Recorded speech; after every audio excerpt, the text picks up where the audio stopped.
What's up, everyone? Welcome back to the opening pair. On this episode of the final round, we've got an absolute jam-packed bumper edition for you. Huge weekend of boxing, MMA, everything. But before we jump into all of that, I need to introduce my partner in crime once again, Mr. Chris Gaggs. Chris, how are you? I'm good, mate. How are you? Good. Very excited. Very excited. Very excited. We've got a barnstormer of a weekend lined up, haven't we? On the fighting side of things, can't wait. And obviously, I'll be going live myself, so you might. You're actually going to be there. Yeah, going to be there, man.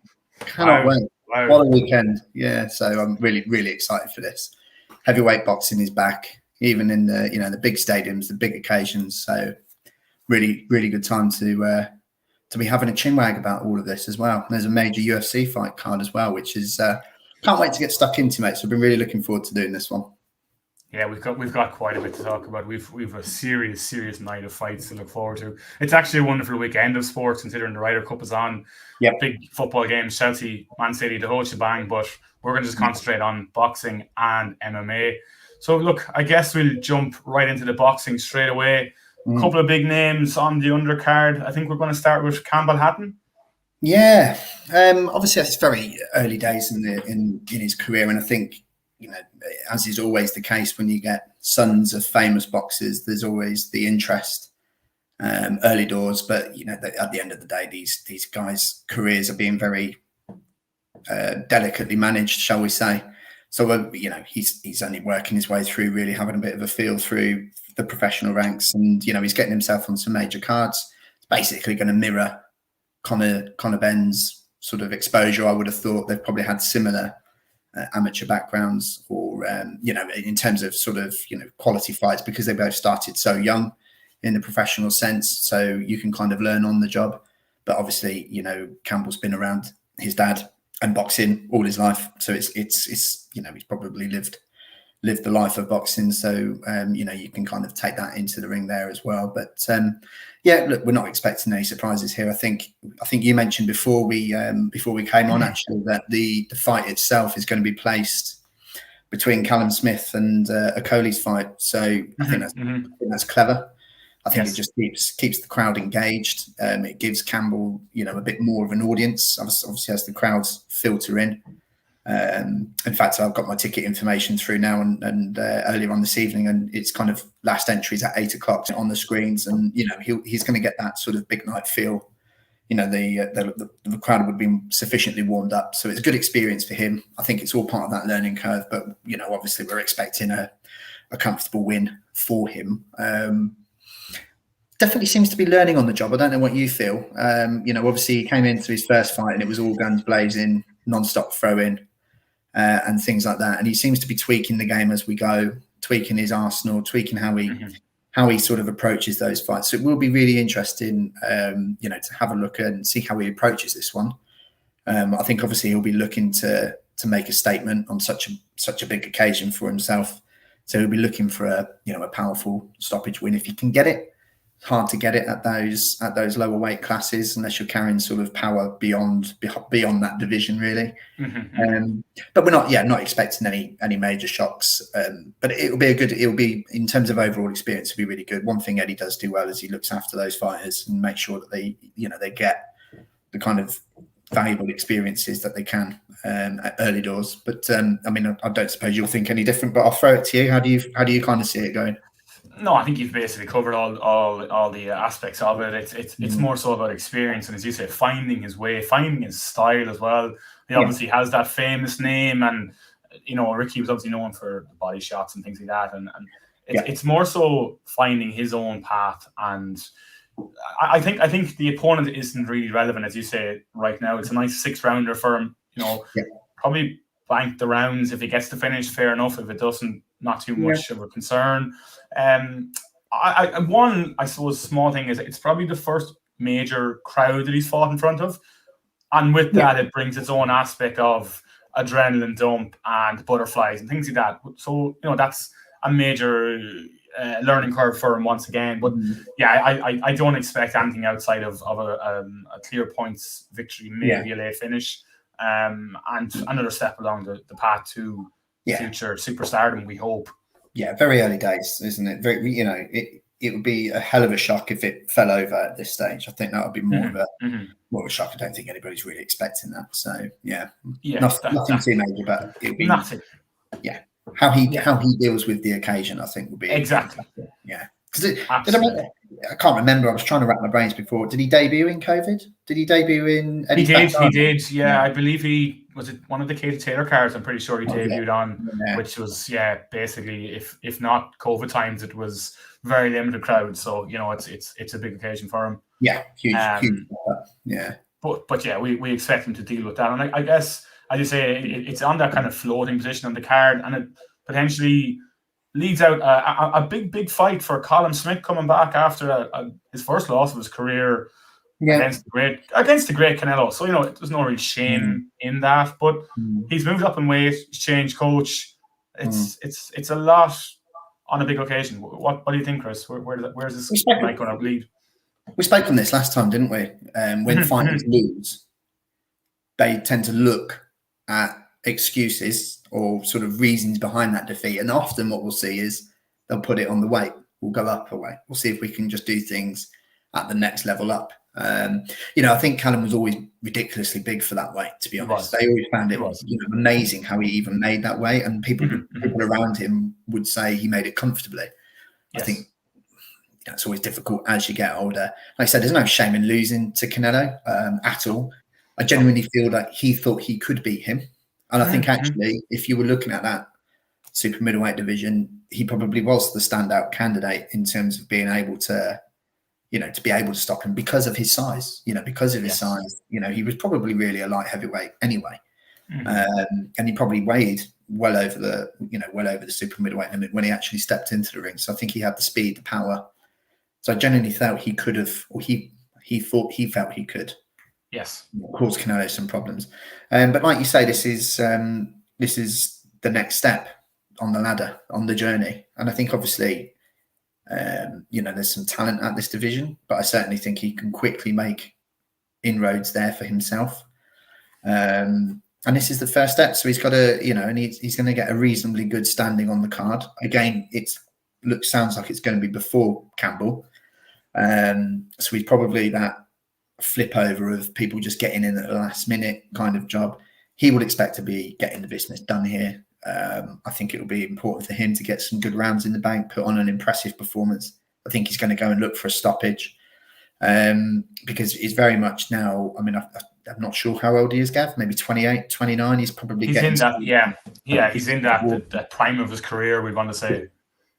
Yeah, so he's not really got time to waste. I think he's probably going to be looking to move through this weight division very quickly in terms of the fights and how frequently he fights. I don't think it would be unusual for us to see him fight at least twice a year moving forward. And I think he'll probably be looking to be challenging for world honours. I don't know if he's got any WBC ranking that he can carry over.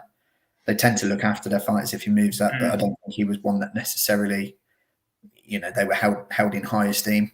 He wasn't a big draw. Yeah, he wasn't a draw. Obviously, he had the WBA, so whether the WBA give him a shot early doors, he's had good long-standing rankings with them. I'm sure he would carry over with the WBA. WBO is usually a good route to kind of travel down. Yes. So you could probably look to make an argument that he'll be fighting for a WBA or WBO title in the next 12 to 18 months. And I think that's probably what the target is, really, and then try and see if he can unify some of the belts, if not all of them. I think it's too much of an ask to unify all of them, but you never know. I think, from his point of view, where's the money at, I guess, as well. True, yes. Probably not really in that light heavyweight division. In fact, it's probably not even in the division above that. I think the money divisions are your welterweights. The super middle is probably the last. The last throws of that were probably the Carl Froch, Kessler, Andre Ward. I don't think you've really seen the talent in that division. So it's kind of starved of talent, particularly with Usyk moving up, Belly retiring in the cruiserweights above. It's a difficult one to do. I know Canelo's fought at light heavy. Does he fancy another pop at him at that? I don't know. You just don't know, do you? I don't know if, that card is there to be dangled always, the Canelo card in nearly all weight class he fights at. That's it, and if he collects some belts, maybe he feels that if he goes up to what he would say is a more natural weight and then increase in size again, maybe he feels he could then be a little bit too much for Canelo. You don't know what the psyche of these fighters are. You don't know what the plan is. But it'll be interesting. I don't think he's got time to waste. I think he's probably looking to make a statement win and get cracking, really. Collect some belts and maybe see if he can get another big fight, a big money fight in there. I'm not sure how much he got from the Canelo fight. Usually a decent purse for fighting him, isn't it? So maybe he's looking for another one of those as well as collecting some belts along the way. But what about yourself, mate? How do you feel his career trajectory and how do you feel everything's going to sort of play out? Yeah, the big thing for me, aside from the loss to Canelo, it's not, as I said, it's not something to be ashamed of, but it's just the change of coach, change of weight class, and it's going to be a scenario of they're both going to be learning each other's tendencies on the job. And you just kind of wonder, I'm just looking, again, I know records can be very padded in boxing. So the guy he's fighting is 21-3, 16 KOs. So it's not a bin man that he's fighting. And, if you're not 100% on any given night, you're learning a trade, you're trying to listen to your coach, he's telling you something different that you're not normally used to. There's a lot to take in, a little bit of a crowd there as well. Look, again, it's a 10-rounder. I don't expect a major shock. But that first loss for a professional, especially a guy like Callum who had seen himself as, as we've spoken on, probably beating Canelo and probably retiring undefeated. It's how he deals psychologically with that. That's, for me, is the biggest aspect. And, we find out very quickly, first round, 2 rounds, 3 rounds, what we're dealing with, what we're looking at. Does he still carry that power up with him? Is he going to just look to feel things out a little bit? But it's a very interesting one. It's a tricky occasion. But look, it's a fantastic place, a card to be on for him to bring himself back around again. So, I'm excited for it. I'm really excited for it. Yeah, I think you made a good point, actually. And Callum has, in his recent history, and I would probably say the last 3-4 years, he has laboured against opponents that aren't really opponents that he can get keyed up for. And he's really looked below par in a lot of ways. He does seem to me to be a fighter that really thrives off either the opponent or the occasion. Yes. Where he's going in and he's expected to win it and it's not really anything exciting. He really does seem to actually, like I said before, labour to a performance, and gets caught on a few occasions. That'll be a key thing for him here, and particularly with the new coach, as you mentioned. You don't want to fall into those traps. The worst thing that you can do, particularly coming off the back of a defeat, is go into this one really laboured, thinking it's just about getting the job done and getting out. Obviously, no fighter really take boxing that loosely. At the end of the day, you're standing in front of somebody who wants to clean you out, so you've got to be switched on. But I definitely think there are levels that these elite fighters sort of hit, and they need triggers. Tony Belly's sort of spoken on these things before. He needs an incentive. He needs a reason. He needs the reason to do that jog in the morning, of course, and stuff like that. So that is a concern, actually. And it was just when you sort of said about making sure that you switched on, it made me think about Callum's historic performances. Obviously, he absolutely smashed Rocky Field, out of the park, didn't he? Yes, he did. Proper keyed up for that, and you just thinking at that point, everybody was talking about him, going, "Crikey, this is the real deal. This geezer," and then he fought some Swedish guy in the boxing tournament in the first round. Really, just awful. I remember watching it, thinking, "God, this is dreadful." Like, you're lucky. He was getting caught, and the guy was coming into it, and he was full of confidence, and he was lowering in his hands and giving it a bit of a shuffle around the thing. I was thinking, you're getting mugged off here, mate. So that is a massive thing, actually. I think he is susceptible to that. So it will be interesting to see how they kind of deal with that, and if this is enough of an occasion for him to kind of cruise past that. So that's a good point that you made, actually. Yeah, that's it, and it's that hunger to come back. In boxing it's not like MMA where a loss can really be nearly forgotten. Whereas in this game, you lose 2 in a row. Never mind 2 in a row, you're basically done at the top level. Yeah. So there's a considerable amount of pressure on him. Look, I'll ask your prediction next, but I still expect him to get the job done. He has that quality, he has that size, he has it all. Yeah. But it's just how he gets it done, I guess, as we say with Campbell. Yeah. But I reckon he banks 10 rounds, wide enough decision, but just needs to be wary of not being complacent. Yeah, I think he stops him. Okay. Not early, middle to late rounds. I think he'll. I think he will. I think this is the kind of occasion that is going to kind of keep him up. I think he does carry that power through. Like I said, I think he really was fighting really a weight division below his natural sort of weight. So I think he's a big unit. He is a big unit. He's huge, and it'll be so easy for him to fill out and still be ridiculously powerful, ridiculously quick. I think it would just be kind of like a natural thing. It will be interesting to see what kind of. Obviously, he can't jump up too much weight, but I wonder if he does start tipping over that top end of the light heavyweight sort of limit. So the weigh-in will be interesting. Yes, but I genuinely think the weight is normal weight, it's natural weight, and I think it will only increase his power. So I do think he'll sort of win by a stoppage. I think he'll be looking for that to sort of make that statement and kick on. Fair enough. I'll take that. That leads into the first of the world title fights, and Lawrence Okoli. I'll be honest, I'm not that clued up on Lawrence Okoli, so I'm going to have to let you lead this one. But I've been doing a little bit of research on him recently, and he's tall guy, good jab, long reach. Seems to be very impressive, and he's 16-0, so he's obviously very, very highly rated. Yeah, I mean, so he's looked after by AJ, or he has been for a sustained period of his career. It's good pedigree. He hits like a mule. He's got ridiculous power. He's a big guy, big unit of a guy. 13 KOs and 16 fights speaks for itself. Yeah, bit scrappy.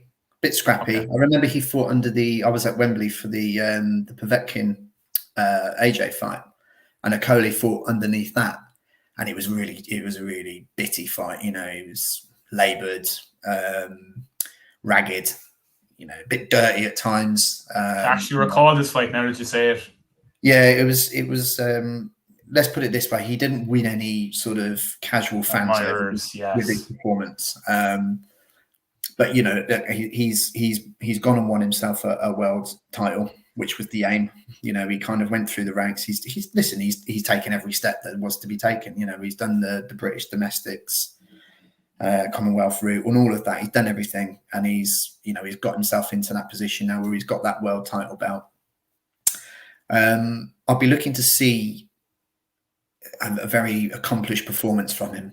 I think having now won a world championship, I think the aim has got to be maybe try and unify in that cruiserweight, maybe try and assert some dominance in there. It's full of hard-hitting Eastern Europeans in the cruiserweight division.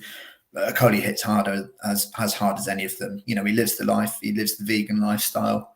Really looks after himself, takes his diet and nutrition very seriously. There are no vices in the man's life. He's very closed off in terms of the company he keeps, and very smart from a business point of view, very career focused and career minded. There is nothing but this for him. Family and friends is vitally important. So there's no worries about sort of vices in his life or distractions. And at the end of the day, he is a talented fighter, an Olympic boxer. It was interesting. Again, I was watching the stream, the Matchroom stream before, and Eddie Hearn was on there, and they were talking about stepping up to heavyweight eventually. They were talking about making that move up, and they were basically sort of saying, look, he's the height for a heavyweight. He's naturally at that height already. You get some cruiserweights that are a little bit shorter, stocky, maybe 6'1", 2 or 3. This guy's a 6'5", 6'6", monster of a man, basically. Very thick set in the chest. It would be very easy for him to pick up the weight. Natural weight, yeah. Natural weight. Interestingly, the one thing they did say was that he's probably legs a little bit too skinny. Needs a little bit more work in there to sort of maybe, so when you're planting your feet to rotate your shots, you want that to generate that power, yeah. Yeah, it needs to be a bit more thick set there, but easily done if the training is there and the plan is in play. And there was, Eddie was kind of suggesting that he probably thinks that he's probably fighting over the top of the cruiserweight limit when he steps in the ring. So he's already into the heavyweight units. And they were kind of sort of saying, what kind of a heavyweight do you think he could be? Do you think he could be one of those David Haye, Usyk types that kind of just creeps over, really forces their way into a heavyweight thing? You're saying actually he probably, and this was what led him on to say, he thinks he's already doing that. They reckon he could be a 16 and a half, 17 stone heavyweight, which, if you start sort of talking about him in that sense, that's a proper heavyweight, but he carries that power, that heavyweight power in a cruiserweight division. So he hits hard, Gav. If you get hit by him, you stay hit. And he'll be looking again. This will be a live. The crowd will be buzzing. It will be 3/4 full, if not full. Yes. It's a title defense, open night, under the lights, big stadium. He'll be looking for an early KO finish, I think, or a statement win. And he's certainly got that in the tank. So it'd be a really interesting one to see, because I think it's now or never in terms of, is he going to capture the imagination? Is he going to build that fan base up? Because he hasn't really got that platform. I think that's the problem with him, his marketability, his fan base, his following, because he's such a tight-knit person, because he kind of keeps himself to himself. I think the problem is getting him out there, getting him marketable and stuff like that. So he kind of needs to impress, I think, and win in fashion. Basically, don't do what he did against his opponent in the Povetkin fight with AJ at Wembley, because he stunk the place out by all accounts. You don't want to be doing that again, because you start getting that reputation. Yeah, God, you've really got me excited for this one now. I'm really looking forward to actually seeing the guy. But yeah, it's interesting. I'm just looking at the record of his opponent. He's obviously a mandatory. He's 15-0, so he has that confidence of an unbeaten fighter coming in here. So again, as you said with Smith, he needs to be on his game. But you talk about how large the gentleman that he is, and that's a massive, massive bonus. And we'll speak about that in the next fight. But they always saying that a good big and always beats a good small, and that's kind of what we're looking at here.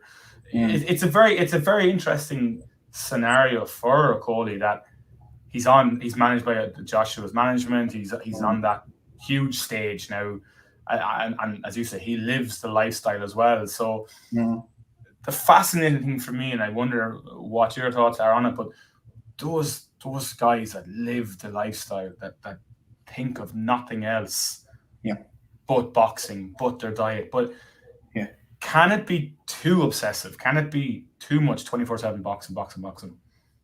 I think it depends on the individual, mate. I don't think every single boxer kind of does that. I think it's only really, you talk about, the best. Floyd Mayweather, for example. Yeah, Floyd Mayweather does it. Canelo does it. Joshua does it. Okolie does it. Fury is probably... It's not bad company to keep, is it? It's not bad company to keep. I was just about to say, Fury is probably one of those enigma fighters where he's just so naturally good. He would fancy himself, with no training and go in. He's an enigma fighter because his natural talent is through the roof. But in terms of going back to your question, I think if your mentality is right, and I think if you're completely comfortable in those surroundings, and you've been doing that for your amateur career all the way through, like Okolie has, you don't really know any other way, and particularly if you're not letting any vices in, there's nothing to distract you or tell you, well, actually, this could be better if we were doing that, or let's just take a day off, or stuff like that. Top professional athletes are seriously driven. They were obsessed about their success and their end goal. So I think for the right people, it's not a problem.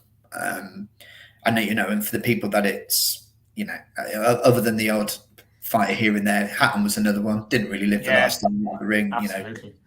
But eventually that took its toll. And I think sometimes, mate, in this generation of fighters, they look at people like Hatton and Prince Nassim, and they kind of think, well, they would have been, as great as they were, they could have continued for longer or maybe achieved more if they looked after themselves between fights. I think the mentality of professional athletes, professional boxers, UFC fighters, the like, is flipped now. I think more people do try to live that lifestyle and do try to take care of themselves and do try to cut out the vices and stuff like that.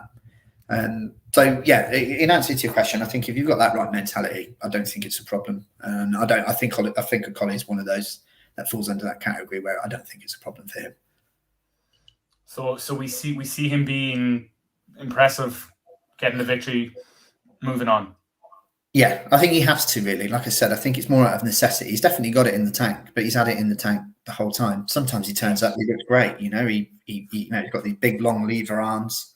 He can fight you at range. He doesn't, he's got tremendous power. He can make fighting really easy. It's just, I would say he's just probably not the slickest of fighters, but that's what he's been tuning up on and working on. So I think it will be a good fight for him. I think it will be a good boxing display for him. And I think it'll be a statement knockout win for him as well. Yeah, strangely enough, just when you are speaking with him, a name that comes to mind is sort of like that Audley Harrison type of guy that had that talent, but didn't always, make the most of it. So, that's a huge thing of that psychological side of the game to just press home that advantage that you have. But yeah, I think from listening to you and speaking on the fact that it's a mandatory as well, and boxing, we're not going to expect a huge shock. It's very, very rare that it does happen. Yeah. But we expect him to get the business done. I'm going to actually just go for, I think 6-7 rounds finish, somewhere around there. Just overpowers that jab, that reach. It's just too much. Gets the business done and leads us into the main event. Big one. Oh yes, like you're obviously going to the fight. Yes, you're going to be there in person. Yeah, I'm going to let you lead away. We have a lot to cover on this one, so this is going to be fun. I'm looking forward to this. To say this is a mandatory fight, and you literally just kind of finished it off there saying, "Look, it's a mandatory. We're not going to expect anything." This is the this is the mandatory fight that nobody would want. Absolutely. Mandatory from hell. Yeah. This is just mouth-watering. Really is, Gav. Honestly, this Usyk is.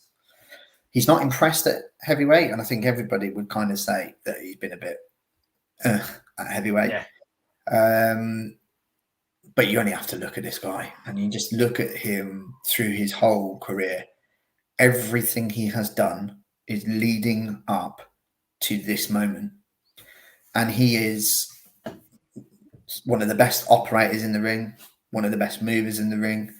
He's of that sort of Lomachenko, Klitschko mentality in terms of preparation, meticulous, bit novel, bit new, unique in training methods. Again, in the ring tonight, he's there juggling balls, didn't put any gloves on. He's juggling balls and catching them behind his back, and he's, doing all the little foot shuffle movements. Extremely intelligent man, extremely intelligent fighter. I think Darren Barker was kind of saying he's the kind of fighter that he makes you throw punches that you don't want to throw. Yes. Surely just out of his feints and his movement and his positioning. He doesn't, if you look at him in the ring and where he is in the ring at any one time, that's exactly where he wants to be in the ring. He's never anywhere that he doesn't want to be. Mm-hmm. He's comfortable on the ropes. He can slide shots off the shoulders. I think in the heavyweight division, he's going to be less comfortable there, particularly when you're coming up against serious people like Anthony Joshua. You don't want to get hung up in this. So I don't think we'll see him hanging on the ropes a great deal. I think we'll see him operating and moving AJ around the ring a lot, trying to keep him off balance. Yeah. He's comfortable switch hitting. There isn't anything this guy can't do. And that's what makes him so dangerous. It's always that cliche, what's he going to be like if he gets clocked? Well, obviously, if he gets clocked, if he gets clocked by AJ, he's going to struggle. Yeah. The difference is he's hard to hit, so hard to hit. Heavyweight boxers don't move like this man moves, and that's the whole point. He'll know what punch you're throwing before you've even thrown it, because that's the punch he wanted you to throw. He sets you up. He sets traps everywhere you go. Eddie Hearn said he's bricking it. I don't blame him. And then looking at him coming out to do the warm-up today, he's thick. He's had 11 months of training since his last fight. So he's had that ability and time to kind of find the weight that he's comfortable at and develop those assets. He might have lost half a yard of pace through age and a little bit of weight. But his mind, I reckon, is going to be as quick as ever, as sharp as ever. The footwork's clearly still there. You talk about dangerous opponents. I don't think there's much more dangerous than this man in terms of, in terms of what AJ could fight. And AJ's got one of the best records out there. In terms of, you look at who he's fought and things like that. He's never shirked a challenge. He's the nature of the beast. When you have 3 out of the 4 belts, is you're going to have to fight mandatories. So you're going to have to fight these guys whether you like it or not. He's never ever going to face anybody like this. I don't know how he's gone about picking sparring partners for this. It's almost an impossible task. How can you replicate Usyk? You can't. I don't think you can. And ideally he wouldn't have had this fight. If it wasn't for the Wilder Fury business, he'd have had 2 fights with Fury, and then he might have just walked away from it. You don't know. So this is probably a fight that he's had to very quickly get on board with and tackle. It will be really interesting to see how AJ deals with this. It's a massive banana skin for him, Gav. There's a rematch clause. There is a rematch clause. Yeah. I wasn't sure if there was, but there is. Yeah. But we've been there before. If AJ loses and he loses badly and he jumps immediately into a rematch with this guy and loses again, I think that's career over. I think that's career over, mate. So when you talk about high stakes, this is about as high as it gets. It really is. It's as high as it gets for AJ. Meticulous planner, a student of the game. He would have watched probably every single fight of Usyk he possibly could. He would have spoken to as many people as he possibly could. He probably knows him from the Olympic days. They were at London together. They've been in the amateur scene around the same time. So he's not going to be an alien fighter to him. It's not as if this is just some magic fight that nobody's ever heard of. There will be enough out there for AJ to have made a fight plan and a game plan, and he's not going to give that away at all. My guess is he's going to come in around the physique that he did for the Ruiz fight the second time round. Yeah, absolutely. I think he's going to box and move. I think he's going to be very selective with his punches. He's got that height advantage, so he's got that long lever advantage. He can deliver powerful shots further away. I think obviously Usyk will look to maneuver into positions where he can. I don't think it's a case of Usyk needs to be on the inside of Joshua. Like you say, like a short fighter tries to duck underneath and come up and try and hit from, close quarters. I don't think Usyk needs to do that. I think what Usyk will do is try and off-balance AJ, get him into angles that are a bit quirky, because Usyk can throw from all sorts of angles. He can throw punches from angles that you wouldn't think to throw a punch from. I think that's how he's going to fight him. So AJ needs to be mobile enough to get out of the way, basically. Or if he's accidentally gone into a trap, quickly, step out of range, lean back a little bit, take that half step back. Easier said than done. Easier said than done, but that's the thing. He's got to be, up there. He's got to be switched on. Interestingly, AJ's apparently taken up chess, plays a lot of chess now. So he's a real student of the mental side of the game. And the other interesting thing, obviously, is that AJ's got quite a close relationship with Klitschko. Yes. They often share a lot of, they talk tactics for fights and stuff like that, and they share a lot of telephone calls and things like that. Apparently Klitschko's shut the door. Yeah, he would be, of course, Ukrainian. And he's talking to Usyk. Because, they're countrymen, they're the same, from the same country. So you have to be worried about what Usyk's getting from Klitschko, Be really interesting to see how AJ tackles this fight. Does he come out quick? Does he come in, does he try and just blitz Usyk? Or is he going to fight it the way he did Ruiz and just take his time, be patient, get in and out of range, try and keep Usyk at bay, or try not to fall for his traps? It's going to, mate, there's so many. There's so much to unpack. There's just so much to unpack. There really is. I mean, I don't think. I think Usyk can knock AJ out by catching him off guard. So what did for Bellew was he didn't see the final shot coming. Those shots you don't see, yes. Yeah. And AJ has shown he is susceptible. He's been put down by Klitschko. He was dropped 5 times by Ruiz. He's been hurt by White. He's shown vulnerabilities. Buzzed. Who buzzed him? Somebody else buzzed him pretty bad. Can't remember off the top of my head. But AJ has shown during fights he gets caught, he gets buzzed. He is susceptible. He does go down. And trust me, Usyk's got enough power in him to drop him because Usyk is definition of timing beats power. He'll land perfectly. And if he does that, I do worry for AJ. I even think AJ might have to get up off the floor for this one. But at the same time, if you're going to get hit in the face by Anthony Joshua with 10-ounce gloves, you'll do well to stand up. So I think Usyk's going to have to come through a few tests and a few gut checks here.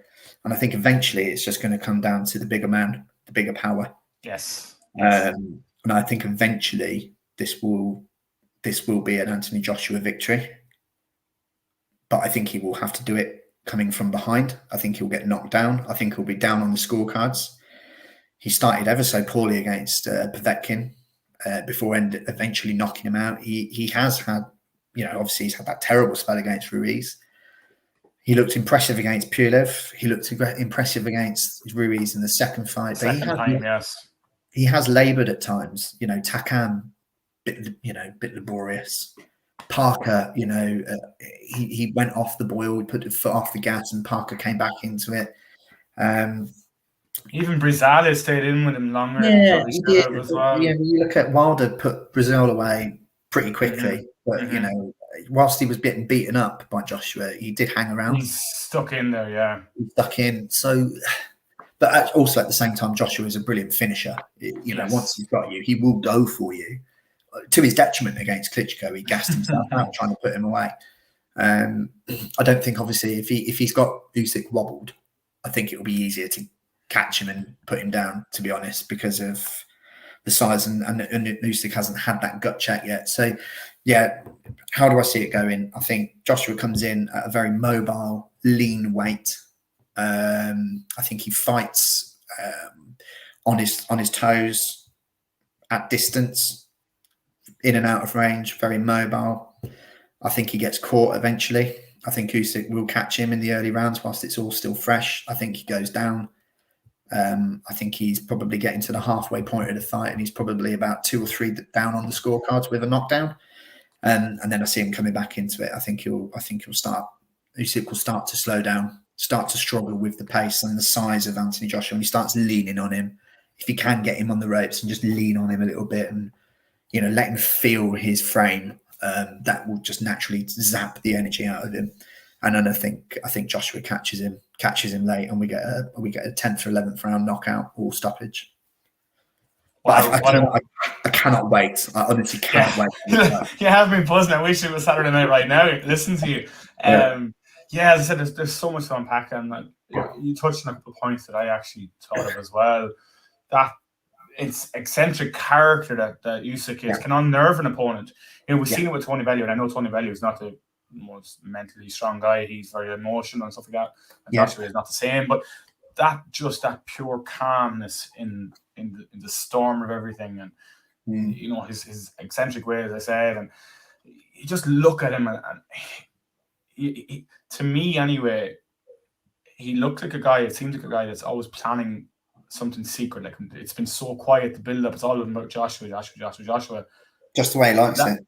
That always terrifies me going into a big fight like that. And you hear very little about an extremely dangerous opponent, and it's just all eyes on Anthony, what he's going to do, the Fury fight, everything else down the road. As well as that, something that kind of went under the radar with the Olympics was Rob McCracken wasn't around for the first few weeks of the camp. Rob McCracken is the guy behind Joshua. He is everything to Joshua. We've seen it in the first fight.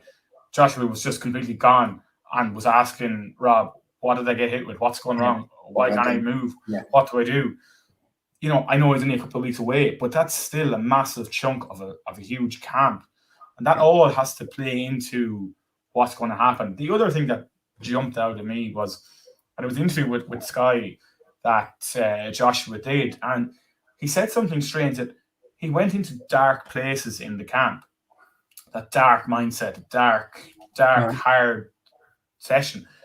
When you hear someone speak like that, that makes me worry as well, because when someone is sparring extra hard and goes to those dark places, is that a concern that I haven't enough done? You know, this is going to go 12 rounds. Will I be able to get through all the rounds? The speed, the stamina, the cardio.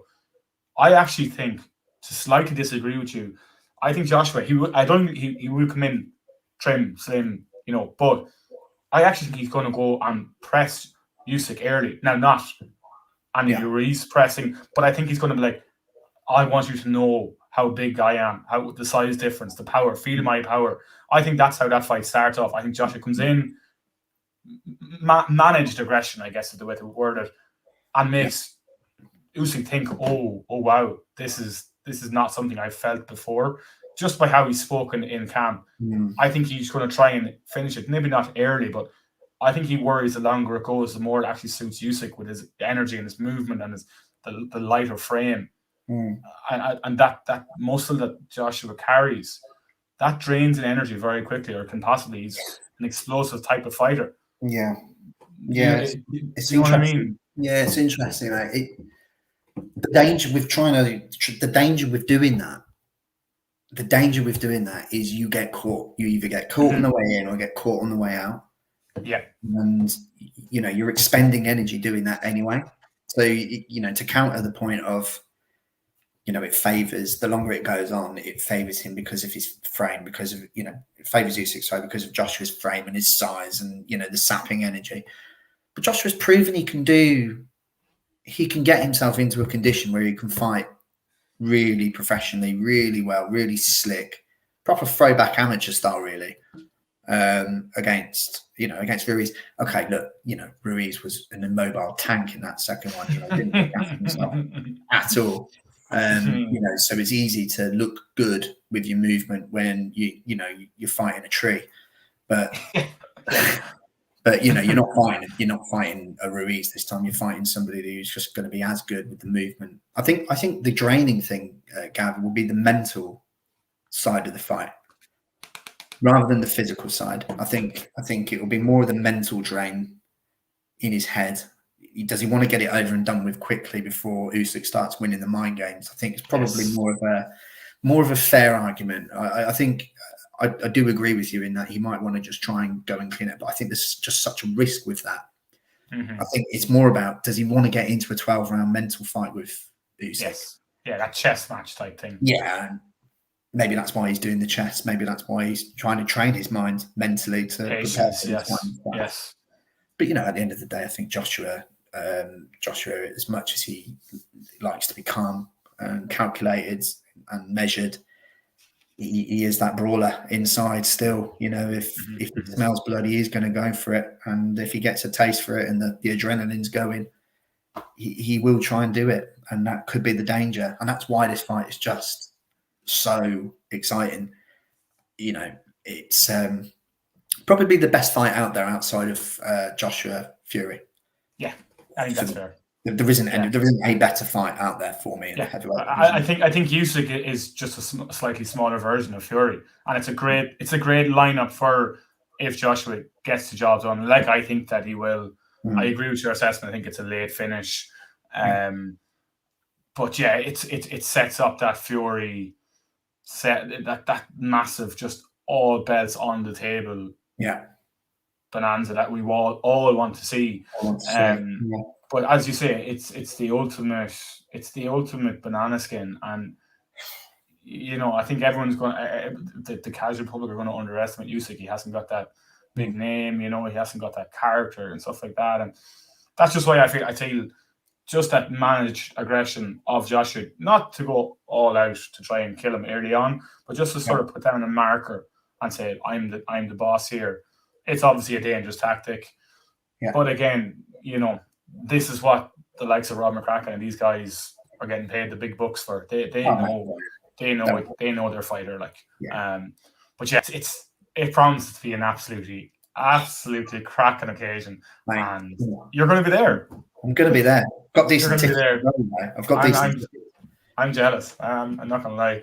I think I completely fumbled it. When you get in online. You're like, right, just try and get some tickets. Get anything, yeah. And, I said with my mate that I'm going with, we want to get either the 60 or the 80 quid ones. We'll see what we can get. Just get whatever. do you know what? I hit a 60 bracket, but I couldn't get them together. So I literally just hit the next one below, and it was an £80 bracket. But the seats we've locked in, when I actually looked at the map after I'd started, stopped. The panic settled, yeah. Panicking and everything had calmed down a little bit. We are literally so if it was actually watching a game, we'd be behind the goal, 2 rows back. So we've got a clean line of sight for the ring, in the middle of the centre pit. I couldn't pick better seats, to be honest. So yeah. I'm quite jealous. But as you say, look, that's an unbelievable card. And then we have UFC 266 in Las Vegas. Leads nicely in from the Joshua big victory, straight into what I think is a fantastic under-radar card. We've got some huge names. We're going to cover the main event, main card, because it's just so much there. And I want to start off with the first fight tonight. It's Jessica Andrade and Cynthia Calvillo. This is a cracking fight. This fight could headline a fight night card. Andrade's coming off of a bad loss to Shevchenko, who's fighting co-main, defending her belt again. Yeah. This woman is a tank. She is 5'4" and the most terrifying 5'4" human being on God's green earth. I mean, she hits like a mule. Right. Whereas Calvillo, more of a grappler style. Striking is okay just to get her to the ground. It's that classic grappler striker contest. Yeah. It's a great way to start a card. It's a fantastic way to start a card. Two big names. What they specialised in? What's their sort of? Obviously, I think everybody in MMA kind of does a bit of everything. Yeah. What do they specialise in? Calvillo is an excellent jiu-jitsu player. Like on the ground, she could tie you up in knots. Yeah. Andrade has that kind of wrestle box style. If she hits you, stay hit, but gets you to the cage, she can slam you. She actually won the world title at 115 pounds with picking up and slamming her opponent onto her head. Like, it was absolutely the most terrifying thing that's ever been seen inside of a cage. So that's kind of the key then. I think so, yeah. But again, as I said, Calvillo's striking is just, it's okay. Whereas Andrade has knockout power. Like, she can knock you out from anywhere. She won her last fight by... With the jiu-jitsu style, obviously she's going to want to get in and get close and engage in the grapples, aren't they? Really, and exactly. So maybe if there's that power, that slam power versus the technical superiority of jiu-jitsu, that could be an interesting factor in the fight. Do you think? Or absolutely, yeah. It's the antithesis that Calvillo has to do the most dangerous thing possible, which is to get close to Andrade and potentially get caught on the way in to get the fight to the ground. Calvillo's been on a great run. She's won her last 4 fights. Bitty performances, tough performances, seen it off. Andrade, as I said, coming off a bad loss. It's only her second fight in this weight class. Sorry, third fight in this weight class. Shevchenko's class, doesn't she? She's different level. It's like Canelo. There's no shame in losing to her. Yeah. I'm trying to go back and forth what I see happening, and I think Calvillo for the division would be ideal to win because it's a new challenger, a new name. But just that power of Andrade, the fact that Calvillo has to come close to her. Yeah. I see Andrade catching her with a right hand straight down the line. Bang. Good night, Vienna. Done and dusted. Yeah, it does sound. I think if you're comfortable in the grapples, and you've got that power to either catch them on the way in or on the way out, because obviously on the way out's as big a thing, isn't it? You can almost let them come in, take them on at their own game, and then catch them on the way out. and that's Yes. as big a risk and as big a danger. It does feel like she's probably got more tools in the belt to kind of get the job done. Obviously, how early, I guess, would be the question. Have you ever thought on that? Do you think it goes past the first round? I'd be surprised if it goes the full 3. I'd be very surprised. I think maybe round 1 there's a bit of a feeling out period. Calvillo would stay away because of the power, but I think eventually she has to move in and try and make her move. Just engage, But yeah, the fight's going to stall otherwise, and I think she gets caught round 2 coming in. Okay. And that's early round 2. Early to mid round 2, I think. I would think the first time they engage, at whatever point that's going to be, I think that's going to tell you very quickly how this is going to go. That's it. Exactly. You're going to notice you can survive, isn't it? I think. No. Once it's like that Joshua thing. Once they get hit by this lady, they stay hit, and that's we've seen it so often. But the next fight on the card is a heavyweight fight. Oh gosh, this fight literally is just violence. It's violence the whole way up from start to finish. Curtis Blades fighting Jorginho Rosenstrike. Blades, he's your classical wrestler. Literally, that's all he wants to do is wrestle. Coming off a very bad loss to Derek Lewis, went to take a shot on the hips, got caught with a flying knee, knocked him out cold. He had been on a 6-fight win streak. He was literally in line to fight for the world title. Rosenstrike, your classic striker, just power, carries power throughout the whole fight. He knocked out, his name slips my mind, but Alistair Overeem, knocked him out with 20 seconds left of a 25-minute fight. Knocked him out dead, cold, bust his lip wide open. It was just unbelievable. So he carries power throughout the fight. The power doesn't drain. The issue I have here is I was leaning towards Blades with the wrestling side because he just nullifies everybody. But I actually looked at the stats. Rosenstrike has an 80% takedown defense. Blades, 54% accuracy on his takedowns. That brings alarm bells. Yeah, it does. Yeah, big time. Because you're talking about a 1 in 2 successful takedown versus a very strong counter measure. So that does ring alarm bells because you're kind of taking away his main strength. It really is, yeah. And Blade striking is so poor. It's just enough to get him in. Similar to Calvillo, it's just enough to sort of get him in. He plods in. He's very flat-footed. Yeah. Even another issue is his cardio is not fantastic. He wrestled Volkov, over 5 rounds and literally couldn't breathe in the interview afterwards. Now, look, the wrestling style is extremely taxing on the cardio. Yeah. But, measure it up with a guy that's got knockout power for the whole way through. It's a recipe for disaster. Plus, he has that fear of being knocked out. So if he takes a shot on a takedown and it gets stuffed or he gets hit with an uppercut, it's a huge psychological blow to him. So I see Rosenstrike stopping him.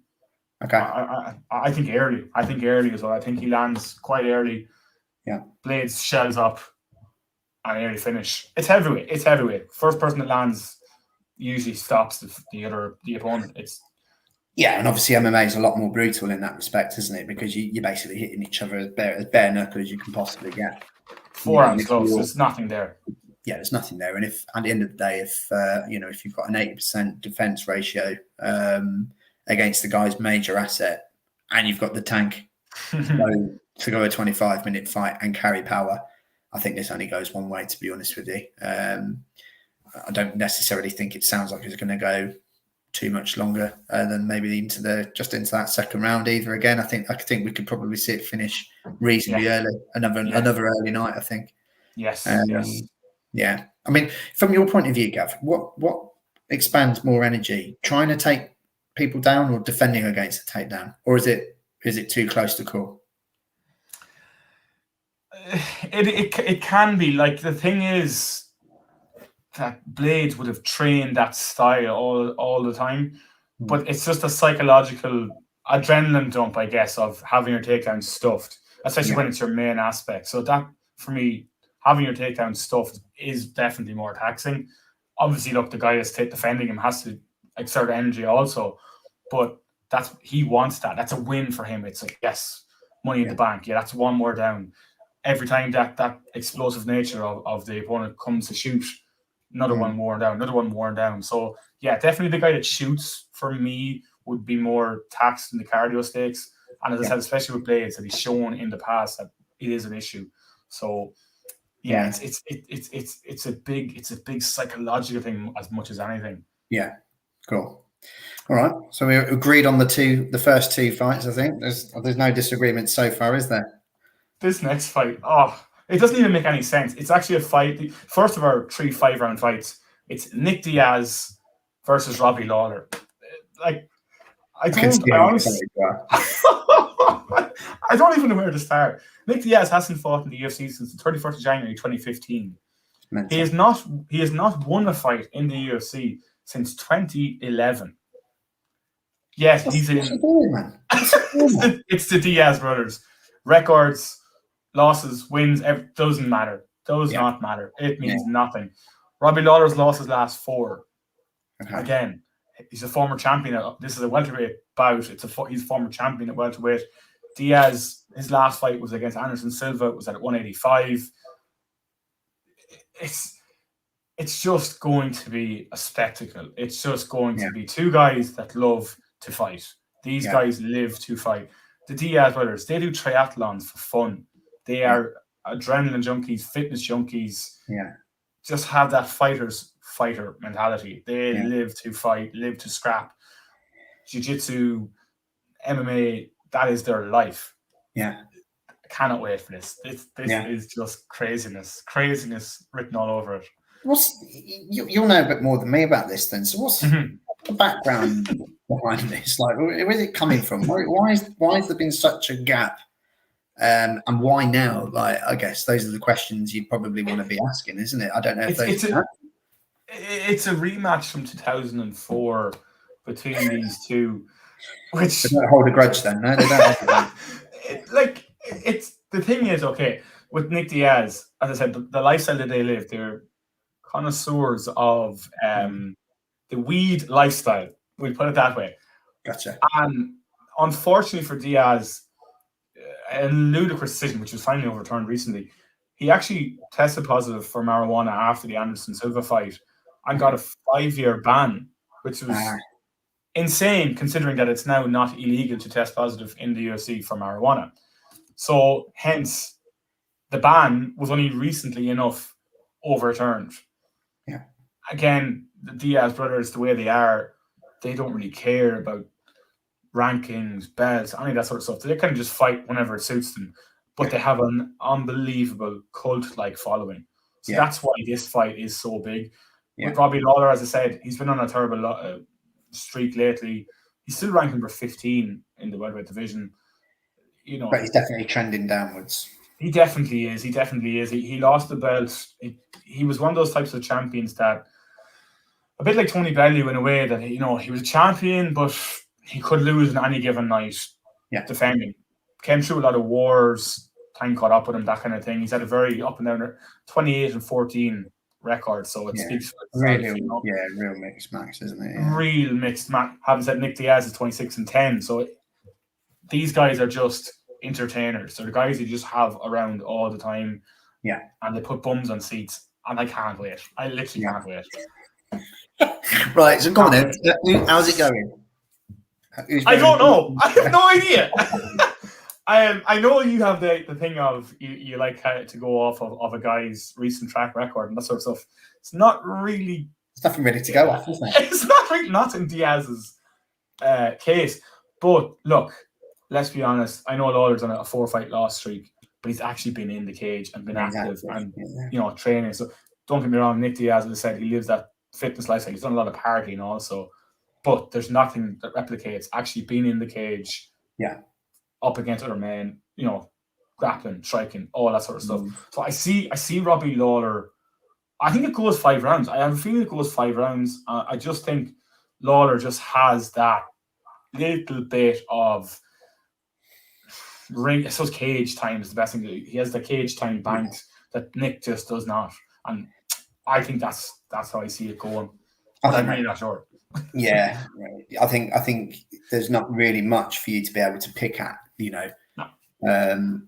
with such a long period of inactivity. I think it literally just does come down to who's more used to being in the ring, who's going to have less ring rust in that respect, isn't it? Yeah. Well, we know the Diaz's have got engines on them as well. They don't tire, No. they don't slow down. They're zombies. You literally have to stop them, otherwise they will keep coming and coming and coming and coming and coming. So I probably wouldn't go too far away from you on that one either. I think all things considered, I think it will be an absolute barnstormer. Really maybe even a points decision for Lawler. I don't think it's going to be a knockout, because they're hard sods to knock out as well. He's Yeah. They like the taste of their own blood. Oh yeah, that's just when you see Diaz bleeding, he's just getting started. Then that's literally that's when things are kicking off. But yeah, look, we were in the middle of our 3 5-rounders. Yeah. Our next fight is our first world title fight. Valentina Shevchenko is the Katie Taylor of MMA. It's the highest compliment that I can give her. Yeah. She is absolutely untouchable. Kickboxing, jiu-jitsu, wrestling, anywhere you want to go. Yeah. She's fighting a girl called Lauren Murphy. Lauren Murphy is as tough as the day is long. Yeah. Has earned her shot, has absolutely and utterly earned her shot. She's on a 6-fight win streak, beaten reasonable opponents. She has absolutely no chance. Unfortunately, she has no chance in this fight. No, I agree. Yeah. Shevchenko's just on a different planet. I'd love to be able to give a deeper breakdown of it. I just can't. Sometimes, mate, if it stares at you right in the face, you just got to turn around and say, look. The right answer is the obvious answer, and that's just it. The one thing I suppose, and we've spoken on before with Taylor in particular, is that hunger and that what gets them up and gets them out there and going again. Yeah. Shevchenko's only 33. We've not really seen that slowing down process like we have with Taylor a slight little bit. We haven't seen that with Shevchenko, which is the scary thing for her whole division. And if anything, she's actually getting sharper, because she said in her interview, I want to destroy Murphy. I want to destroy her. This is a demolition. So unfortunately, I don't see too many holes in her game. No, I think you're right, mate. I think 33 is no age these days in the fight game. You're probably only just entering or at the start of your peak. Your peak's not there forever. It'll be there till about 35, 36, best case scenario if you look after yourself. This will be a convincing win. It sounds ominous. It sounds scary, actually. I wouldn't, if she asked me for my dinner money, I'd give it to her. Yeah. I think early stop. I think round 2 submission. I think she subs her. You think she subs her? Yeah, I think so. Yeah. Yeah, I don't know. She can do it any way she wants. I know, but I think when you say this is a demolition job for me. That's blood meat canvas. It's a good night Vienna warning, isn't it? She's going to get drilled into the canvas, I think. I'd go for a knockout, not a sub myself. But you're right. She can just pick and choose. Yeah. And she'll probably be able to choose when she wants to finish that, to be honest. I think she'll probably want to get a round in. And then, maybe. Let's just let something else on. Get herself showered and changed in time. Honestly. I remember watched the replay of the Joshua fight. But that leaves us with the main event, and Alexander Volkanovski and Brian Ortega. The only way the best way I can describe this is skill for skill. Outside of Max Holloway in this division, it's the very, very best that they can offer. Yeah, it's truly, it's very similar to Joshua and Usyk. It's an absolute barn burner. It's got all the ingredients. They both coach alongside each other on The Ultimate Fighter. They basically in each other's pockets for, I think it's 10 or 12 weeks, something like that. Okay. And there was a few pranks back and forth and that sort of stuff. But really and truly, that's not either guy's strong point of the talking game or any of that kind of thing. It's when that cage door is closed, these two guys are just technicians, absolute technicians. Volkanovski is a very interesting character. He had a background in rugby, and he now fights at 145 pounds, but he used to play rugby and he weighed 205 pounds. That's a hell of a drop off. Oh, the pictures online are worth actually googling of him. It's fascinating to see how a man can drop that kind of weight and still carry so much power and everything. Whereas Ortega is not what you would call a natural athlete, but just has the skills. His jiu-jitsu is just off the chain, absolutely outstanding, just gifted is the best word for him. His striking in the past has never been outstanding. He's been caught and hurt, and he only recently lost his first fight to Max Holloway. He absolutely completely outstruck him. But up onto that, there was times when he just got lucky, not lucky, but got his grappling and jiu-jitsu got him out of trouble, got him out of jail, and it finally caught up with him. But he came back and fought the Korean Zombie, and just a completely different fight style. His striking was just that karate in and out, bouncing style. It was just fantastic to see, which just leads me to think that with Volkanovski, he's a bit of a chameleon. He can just adapt to a style and change game plan 3 times within a fight. Yeah. In your opinion, you've obviously trained all of this stuff, and when you have those two styles of fights together, what do you look at? Oh, that's a good question. I mean, obviously, I did karate for a long time. Shotokan karate was probably the most balanced versions of those, of the karate types. Exactly as you said, sort of, completely bouncing. You don't stop. You're on the balls of your feet the whole time. You can fight with your hands down. You can fight with them up. You can strike leg. You can strike head. You can submit. You can take down. It just gives you that. I think if you've got that ability, and that's the thing. I think if you are able to train, obviously training in multiple types of martial arts is really key in the UFC now. I don't think it's enough just to be particularly good at one thing like it used to be. And versus that was originally the plan, wasn't it? It was this versus this. Yes, yeah. But the thing that made me prick my ears up when I was listening to you there was as soon as you mentioned karate and that sort of bouncy in and out stuff, obviously that immediately resonated with me from my background. I was thinking, right, I'd fancy this guy hugely because I think ability to adapt and everything is key. But I just think you just literally can just react to anything. It almost becomes a point where there's nothing that your opponent can throw at you that you can't deal with, that you can't that you can't mitigate, and you can immediately go on the offensive as well. You can go from defending to attacking in a click of the finger. So in terms of what you're looking for, I think if you've got the ability to switch, you're just looking for tails and signs. You're trying to get maybe take a few minutes of the fight just to try a few things, just to see what happens. If you do this, what do they do? Are they dropping their hands if they're going to throw something in particular? Are they showing you when they're going to try and do a takedown? So I think you're probably looking for those signs. You maybe give yourself the first couple of minutes to try and just get a feel and work it out. And then you can just start putting that little game plan together, and you can go, right, okay, next time I'm going to go for this. I'm going to do this, and I'm going to make him commit here, and I'm going to take him there. You are playing catch in your mind in those first 2 minutes. You're just trying to get a little bit of a feel, a little bit of a movement. Maybe raise a leg. Maybe just you're not really overcommitting 20. You see it all the time, Gav, don't you? You see it all the time. They're kind of making a half movement. Absolutely. And they're just trying to see. They're trying to test. Trying to see setting traps, as you said earlier. Setting traps. Yeah, not even to the extent of setting traps immediately. I think they're just trying to see if I make that movement, how do they respond, and vice versa. They'll go on the back foot for a little bit, and they'll try and see if they can get any tells in terms of how they're going to be attacked. So if I drop my guard, or if I take that half step to the left, what are they trying to do? Where are they trying to get me in the ring, or in the in the octagon? Where are they trying to get me around that cage? What are they trying to do?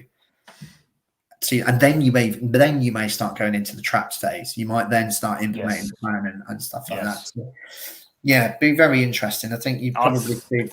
Yeah, it's a fascinating one. It's honestly, they know each other. You know, they know each other very well. Yeah.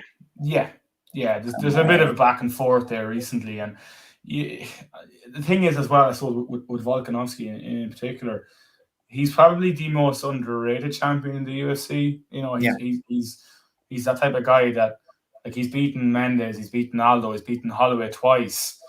The resume speaks for itself. And as I said, he's that type of fighter that he's like a computer that he can just analyze, sort of like Mayweather in ways that he can change the game plan 3 or 4 times. You know, he's got good power. His grappling game is strong. Yeah. The size is one thing for me. That Ortega's a long guy. He's a tall, long guy. He's got a bit of a reach advantage, and he's got those long arms to get chokes in and get grappled. You know, those standing himself around you and stuff. Yeah. You know, he has that flexibility. Has just that natural jiu-jitsu player style that you're in trouble from anywhere. Yeah. For me, I've gone back and forth on this one. It's probably the hardest one of any of our fights over the whole 2 cards to predict, but I'm actually going to go for a bit of a shock on Ortega to get the job done. And I actually think he gets it done by a finish as well. I think a guillotine, something that he wraps up a limb somewhere and taps it possibly round 3-ish, somewhere around there. You know, I think as the later it goes with the sweat and everything on, the grappling will become a lot more difficult. But as I said, Volkanovski, he's that type of guy that you do always underestimate him. But I'm a big fan of Ortega as well, and I've always seen him just be so close but yet so far away. And when I seen him run out the game with the striking, I just thought, okay, this guy looks like every bit the champion I thought he could be. So that's kind of where I see it going. Volkanovski's he does the karate, yeah? No, Ortega. Ortega does the kind of karate, but he has a jiu-jitsu, but his striking has, maybe not completely karate, but he has that karate sense. He has that adaptability style to him now. Yeah, it's got to go with karate. Got to go with my kins, you know. I can't not be a shot of karate. You've waxed lyrical and you can't go against it now. I'm with you. But karate hard. Like I think we've managed to get through an absolute bumper edition of the final round. We have. It's actually I properly enjoyed it. I actually wish it was Saturday night right now. Which is a good sign, I guess. But before we do go, just a few little things. Please like, subscribe, share, comments. We're hoping to do a couple of live shows, get a couple of guests on the next couple of weeks. Chris, you're there on Twitter. I am the same. We have our Open Pair Twitter page. We're also now on podcasts, so you can get us an audio form as well, so you can listen to us on the go. But Chris, if you have anything to add about what's coming up? Yeah, well, obviously, like you said, I think we definitely want to start doing a couple of lives. We've got some, some great people on Twitter who love their fight sports, that will be well known. So I won't give anything away just yet, because I'm sure we know what we want to do and stuff like that. But we want to kick this up a notch, and I think with the live shows, I think that's really going to be one to the next level. So like I say, just give us a like, a subscribe, listen to us however you can, watch us if you've got the time. Give us some feedback as well. Let us know what you want to listen to and cover off on this. And I think it'd be remiss of us, Gav, just not to mention, because on our last show we touched on him at the end, and we both said we hope he does. But it was recently announced and confirmed by the man himself that Manny Pacquiao has retired from the sport of boxing. I think that's the right decision. I'm relieved. Absolutely. And what a career the man had. And I think he needs to take his place in the Boxing Hall of Fame and be remembered well. I think it's always difficult to go out on a loss, but that was 100% the right decision. We touched on it last time. We did. So I just wanted to mention the man himself. It's a modern day great, and what a career he had, and what moments he gave the fans. So to thank him as well. These people, they put their lives on the line. Obviously, they've done very well out of it, but Truly remarkable fighter, one that we probably won't see very often in the years to come, in generations to come as well. So a tip of the hat and a final bell on the Final Round podcast for Manny Pacquiao. Yes, absolutely. Echo all those words completely. It's, as you say, it's great to see that he called it on a loss and didn't try to get that win back. Nothing left to prove. Doesn't know anybody anything. Exactly. Absolutely, the word legend is thrown around far too often, but he is a legitimate Massively. legend. Yeah, a true great of the sport, and it's best of luck to him in his future endeavors. Yeah, he's obviously got a career outside of boxing, and long may that continue. But there we go. Yeah, absolutely. What a great way to end what was an amazing show. Really, really enjoyed that one. Can't wait for Saturday night. Come on, Joshua. Come on, the Joshua. Yeah, it'd be good. Really good.